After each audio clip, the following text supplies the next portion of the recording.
Welcome to ILTV's Israel Daily. I'm Emily Schrader, and coming up in today's newscast. 5 killed and 7 wounded in a tragic friendly fire incident in Gaza as attacks from the north intensify and terror attacks continue. Israel to send legal team for last-minute hearings at the International Court of Justice. Prime Minister Netanyahu facing harsh criticism over plan or lack thereof for Gaza post-Hamas.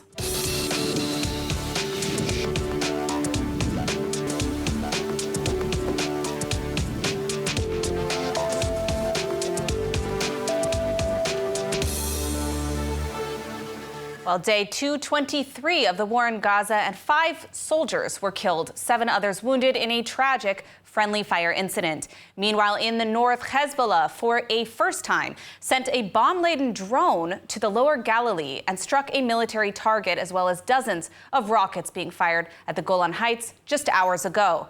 More from ILTV's Steve Leibowitz. The tragic friendly fire incident occurred in Jabalia, involving 2 IDF tanks firing on a forward IDF battalion headquarters, resulting in heavy casualties. 5 IDF soldiers were killed and 7 others injured. At the time of the incident, the tanks were said to be under extreme pressure from dozens of Hamas rocket-propelled grenade attacks in the area.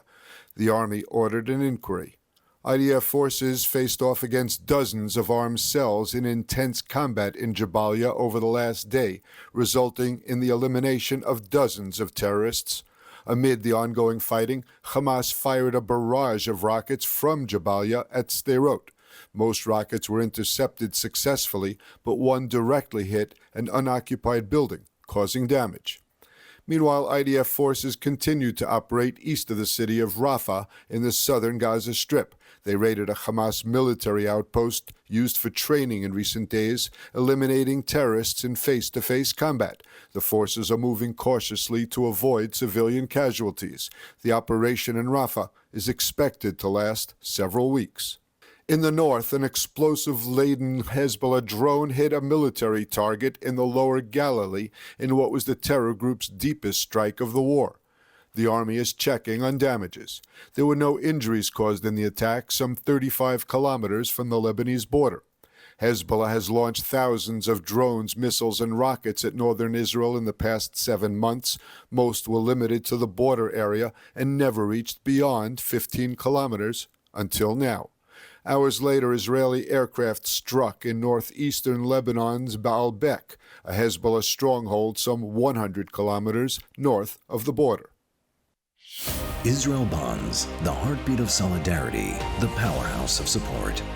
When the Hamas-Israel war hit, Israel Bonds stood tall, proving we're more than just an investment, we're a lifeline. Investing in Israel Bonds isn't just a financial move, it's a declaration for resilience, strength, and a better future for Israel. Join us and let solidarity echo through generations. Defense Minister Yoav Gallant sparked controversy at a recent press conference by openly criticizing Prime Minister Benjamin Netanyahu for his indecision regarding Gaza's governance post-Hamas defeat. It was a sharp criticism against a member of the war cabinet, but also raised the important question of when Israel will have a plan for the day after the war. More from ILTV's Steve Leibowitz. In a televised address, Defense Minister Gallant told Prime Minister Netanyahu that he must take tough decisions to advance post-war, non-Hamas rule of Gaza. אבל כל עוד חמאס משמר את השליטה האזרחית ברצועת עזה, הוא עלול לשקם את כוחו, וצה"ל ייאלץ לשוב ולהילחם במקומות בהם כבר נלחם. לכן, עלינו לחסל את יכולתו השלטונית של החמאס. המפתח לכך הוא פעילות צבאית וביסוס גורם שלטוני חלופי. בהיעדר חלופה כזו, ייוותרו רק 2 אפשרויות גרועות. שלטון חמאס בעזה או ממשל צבאי ישראלי בעזה. Gallant said that the defense establishment presented a plan shortly after the start of the war, but decisions were not taken. היום שאחרי חמאס יושג רק על ידי שליטה של גורמים פלסטינים בליווי בינלאומי שיהוו חלופה שלטונית לחמאס. זה לפני הכל אינטרס ישראלי. The direct political challenge to Netanyahu from within his government sparked an angry backlash among right-wing members of the coalition, who urged Netanyahu to fire the defense minister. Netanyahu did not, but the prime minister insisted that eliminating Hamas in the Gaza Strip was necessary before any alternative government, and leaving Hamas in place poses a threat to potential successors. Netanyahu also insisted that he has been working on a post-war Gaza plan. עד שלא יהיה ברור שהחמאס לא שולט צבאית בעזה, שום גורם לא יהיה מוכן לקבל על עצמו את הניהול האזרחי על עזה מחשש לשלומו. ולכן הדיבורים בעניין היום שאחרי, כשהחמאס נשאר על כנו, הם יישארו רק דיבורים, ריקים מתוכן. For more than 7 months, Israel has been totally focused on fighting Hamas, and there have been some major wins. But according to Gallant, as we just heard, there is not yet a plan for the day after. We have with us in studio our editor-in-chief, Mayan Hoffman, to discuss the impact of Gallant's speech. So tell us, what do you think about the speech last night? Well, look, I think we have to put it into perspective. Prime Minister Benjamin Netanyahu and Defense Minister Yoav Gallant do not get along. They have some bad blood between them that goes back already for a number of years, and certainly in the last year with the judicial reform. And so we know that while we think that Gallant came out with this probably because he is actually concerned and looking for a plan for the day after, it could be that he's just not aware of what actually exists, and the Bibi did not choose to share it with him simply because they don't get along. It's very difficult here as Israeli citizens to watch our war cabinet operate because it's got many different players from many different perspectives, and they don't always get along, and it causes concern and it makes the headlines. But often what happens behind the headlines is not as bad as what we see in the mainstream news. Absolutely. What I would say is that, while it feels terrible, it's part of what is democracy. And here in Israel, we are a strong democracy, and so we expect to be able to hear different viewpoints. Where Gallant is correct is that we do need to have that plan. And when it comes to what's going to happen in Gaza the day after, we don't, at least as an Israeli public, know. There are really 3 options. Option number 1 is that Hamas is going to go back in and take over. We know that already, as we've been fighting this war, they've reestablished presence in certain areas where we had already gone and taken over. So we do need to watch and make sure that they won't have an ability to politically rule. On the other hand, there's an opportunity potentially for Israel to take over, to have a military presence, or as some would want, for us to go and reestablish communities like in pre-2005. And of course, the third option is some version of a Palestinian Authority or an international Arab entity or community going in to rule in the Strip. What it will be, we don't know. And whether or not Netanyahu is already working on those things, to be determined. Absolutely. Well, here to speak with us about this incident and what the possibilities are for the future of the Gaza Strip is Brigadier General in the Reserves, Yosi Cooper-Wasser. Hi, nice to Thanks for joining us. Thank you for joining us, General Cooper-Wasser. I'm wondering what you make of Gallant's comments. Well, I tend to agree with what was said now, that they both agree on the need to defeat Hamas and on the need to use this defeat of Hamas in order to release the hostages. I think on that everybody agrees that these are the real goals of the war that we are engaged in for 7 months and more. There is a question mark about what's going to happen in Gaza in the day after.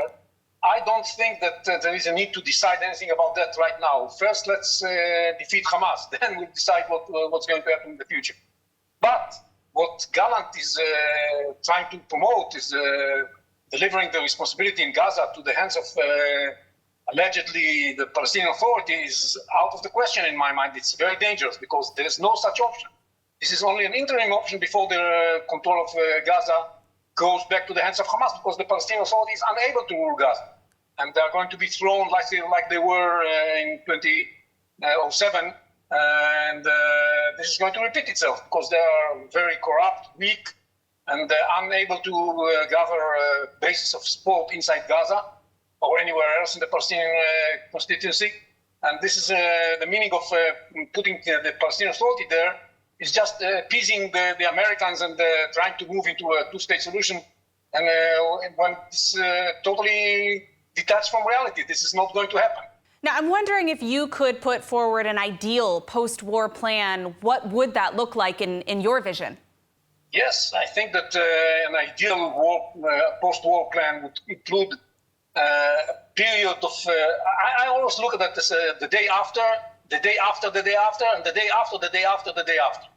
It has to be a gradual plan In the day after, there's no substitute to an Israeli civil administration taking care of the area, making sure that Hamas is out, that we close all the tunnels from Egypt, that we are making sure that no Hamas operatives are able to operate from Gaza, that we make sure that every Palestinian knows that Hamas is not coming back. Because before they are totally convinced that Hamas is not coming back, nothing can happen. And under this civil administration, we should look for Palestinians who are not involved with terror, that can manage the situation in Gaza in the future and train them and make sure that they're really fit for this job. And with the help of the international community and the Arab states, bring them to this capacity so that they will be able to do that in the day after the day after. We are running short on time, but I do want to hear from you what your opinion is on why we don't see Arab nations and much of the international community who claim to care about Palestinian civilians. Why aren't they leading the charge on putting together a plan where you can actually have some sort of legitimate government, not necessarily the Palestinian Authority and certainly not Hamas? But why don't we see that from the international community? Well, the international community is caught in this dream that they will turn the situation in Gaza into a jumping board towards a two-state solution that is totally unrelated to the reality. And they still want to turn this into something that in return for their readiness to cooperate and help, they ask Israel to move forward towards a two-state solution. This is not going to happen. This is dangerous for Israel. I don't think that we should do that. And as long as we don't show any readiness to cooperate on that, they will stay away from that. And on top of that, they are very afraid to enter the Gaza now when we have not yet defeated Hamas finally, so that they should not worry about their security. Nobody wants to step in, and I fully understand them. It's too early for anybody to speak about entering Gaza as long as Hamas is not defeated. Absolutely. General Cooper-Wasser, we are out of time, but I want to thank you for your insight and your analysis. And also, of course, thank you to Mayan Hoffman for her analysis. Thank you. As IDF forces battle in Gaza and to defend the northern front, Israel continues to face small-scale terror attacks in Jerusalem, Judea and Samaria, and other Israeli cities. This morning in Judea and Samaria, an IDF soldier was stabbed in a terror attack near the Palestinian city of Huwara. He was evacuated to the hospital, fully conscious. Security forces carried out a search in the area and apprehended an individual suspected of carrying out the attack. Another attempted attack took place in the Old City, where a Palestinian was shot when running towards border police with a knife in hand. No additional injuries were reported. Throughout the war in Gaza and in the aftermath of October 7th, Israel has continued to face smaller-scale terror attacks within its borders. Concerns are rising as the International Court of Justice has announced they will be expediting hearings on Israel.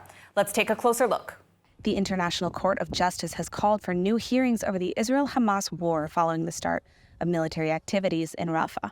South Africa submitted an additional request to the ICJ asking the court to call on Israel to withdraw from and end the campaign in Rafah.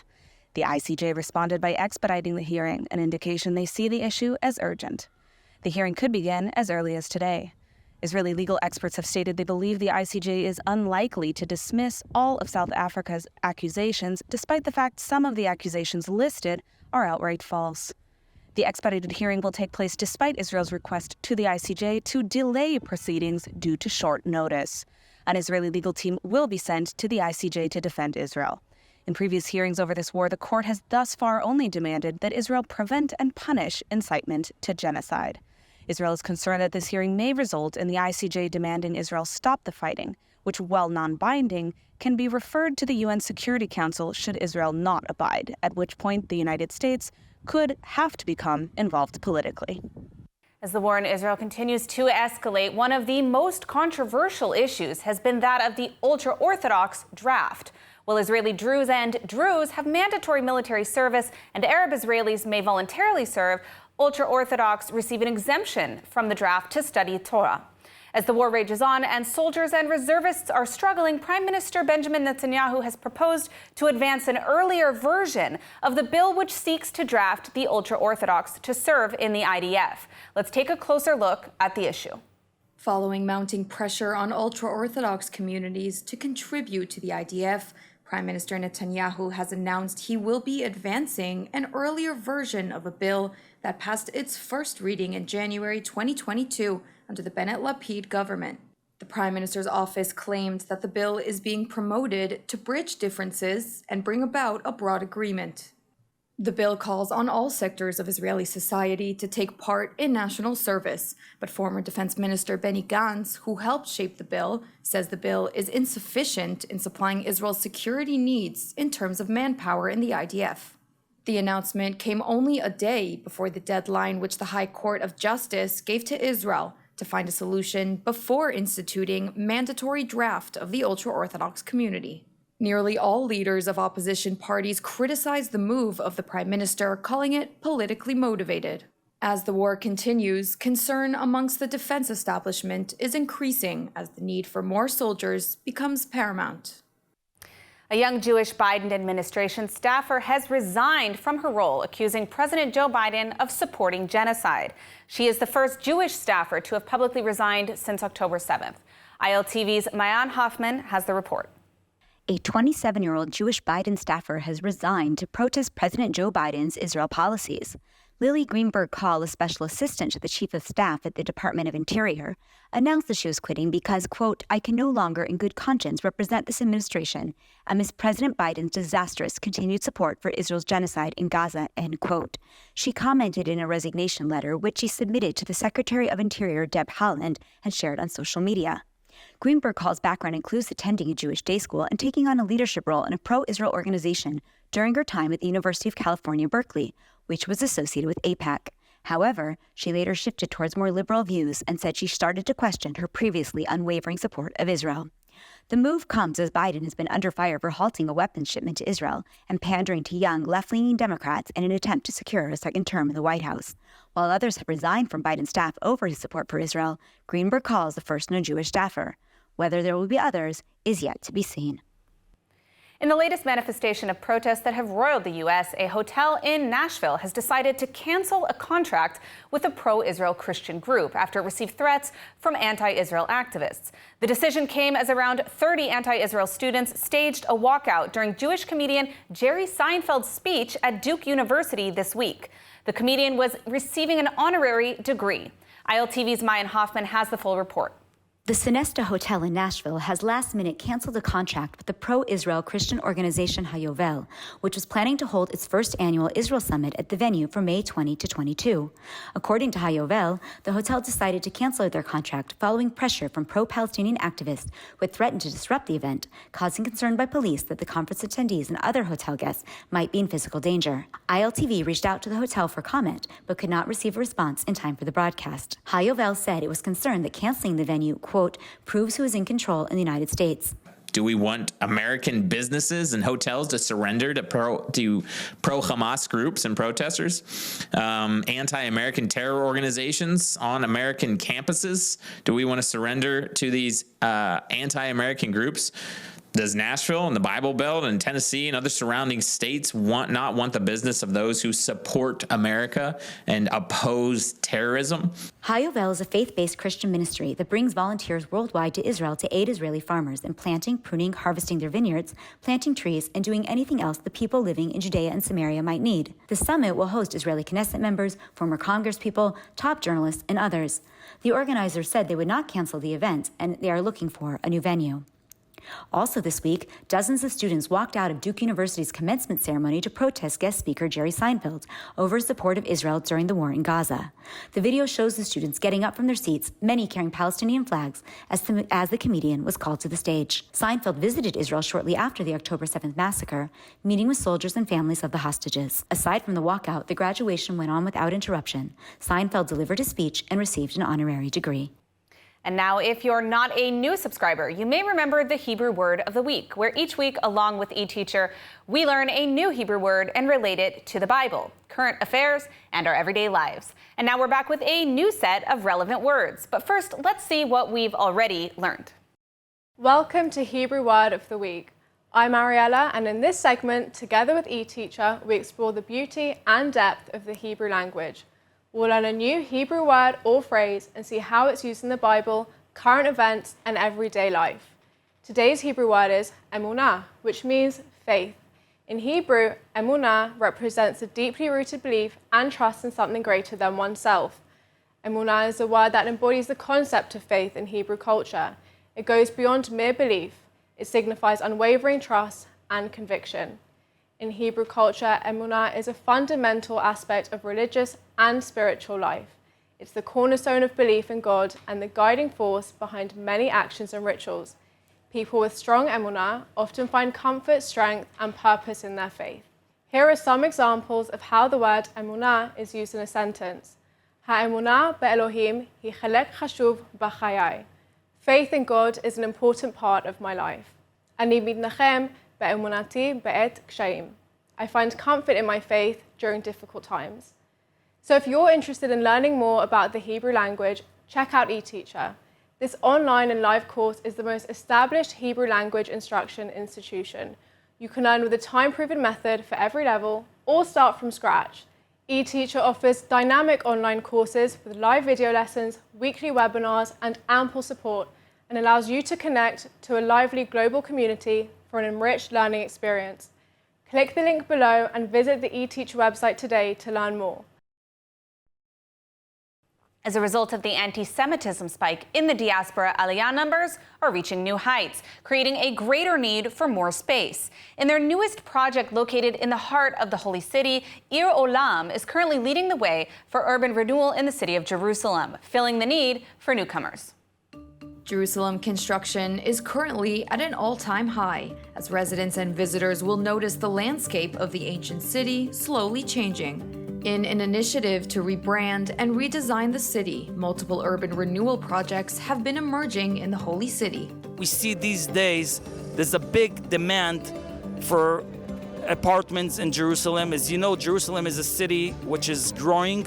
There's a big need and a big demand for new apartments. The growing need for living space in the Jerusalem area is largely due to the alarming spike in global anti-Semitism. The growing anti-Semitic sentiment across multiple countries has led to a massive wave of Aliyah, which saw more than 3,000 Jews move to Israel since the start of the war.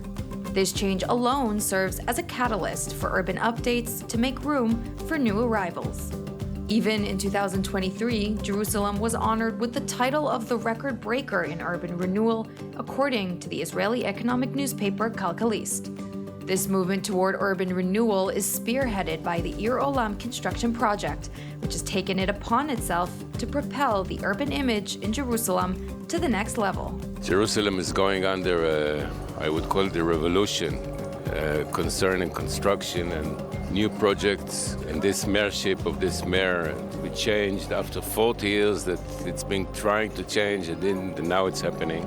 Located in the Givat Shaul neighborhood, Ir Olam stands in a vastly strategic location.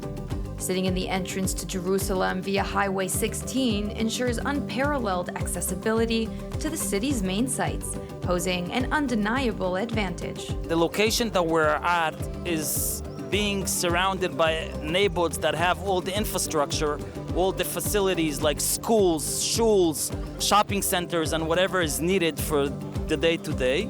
This new mixed-use concept is going to affect, of course, this area and many other areas in Jerusalem. We are ready to start immediately, and hopefully we will be on schedule and on budget, and we want the people that are using this building will be satisfied from our work. So we are very proud that we chose to build this building, and we'll do it with a big heart. Beyond its location, the Ir Olam project is set to contain an array of amenities, services, and centers. The complex is said to have office spaces, commercial outlets, and recreational amenities to create a vibrant urban ecosystem.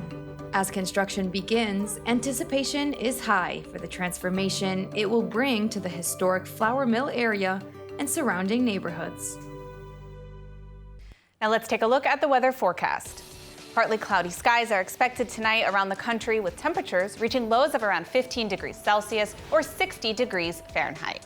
Then tomorrow, mostly clear skies are expected, alongside temperatures set to rise over the weekend, reaching highs of about 30 degrees Celsius or 86 degrees Fahrenheit. That's all for today's news. For more updates from Israel on all your devices, check out our ILTV channels, subscribe to the ILTV newsletter, and don't forget to check out our website, iltv.tv, with all the latest news from the heart of the State of Israel. I'm Emily Schrader. Be well, and thank you so much for watching.